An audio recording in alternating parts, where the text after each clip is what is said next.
Vamos a hablar en este video acerca de lo que son las razones trigonométricas, que no son otra cosa que unas relaciones que hay entre los lados de un triángulo rectángulo, eso respecto a uno de sus ángulos. Entonces vamos a recordar un poquito cuáles son las características primordiales de un triángulo rectángulo. Entonces, en primer lugar, pues tiene dos catetos, tiene una hipotenusa, en segundo lugar tiene tres ángulos y uno de esos ángulos siempre es de 90 grados. Eso es importante porque si el triángulo que se va a trabajar no tiene un ángulo de 90 grados, pues esto quiere decir que no se podría resolver con estos métodos, sino que tendríamos que emplear otras estrategias para solucionar estos ejercicios. Entonces vamos a plantear las razones trigonométricas para este triángulo. Entonces dice aquí que respecto de uno de sus ángulos, entonces la idea es que nos paremos en uno de los ángulos y a partir de ese ángulo se va a trabajar. Entonces en este caso vamos a trabajar en este ángulo, el ángulo θ. Entonces voy a dibujar acá un ojito. ¿Qué quiere decir? Que estamos observando este ángulo y que a partir de ese ángulo es que vamos a hacer estas razones trigonométricas.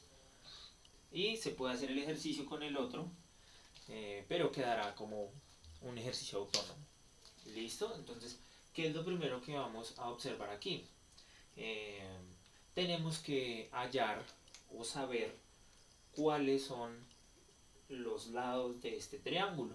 Entonces, por definición tenemos que el lado más largo siempre va a ser la hipotenusa. Entonces voy a escribir aquí en este caso sería el lado más largo, entonces sería la hipotenusa. Por otro lado nos quedan estos dos catetos y tenemos que nombrarlos como cateto opuesto o cateto adyacente.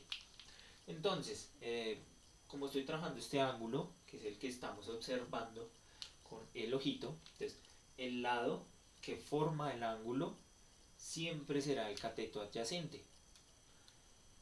O también el ángulo que está observando este ojito siempre será el cateto adyacente. Entonces para este ángulo, este sería el cateto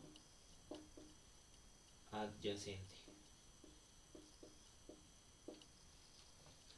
Listo. Y el lado opuesto a este ángulo, que no tiene nada que ver con el ángulo, sería el cateto opuesto.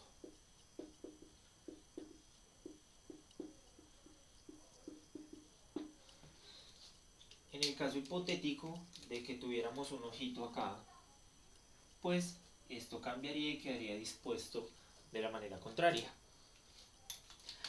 Una vez teniendo esto, cobra un poquito más de sentido todo esto que está escrito acá abajo, que no son más que las fórmulas que se nos dan para poder estudiar este triángulo desde el punto de vista de este ángulo.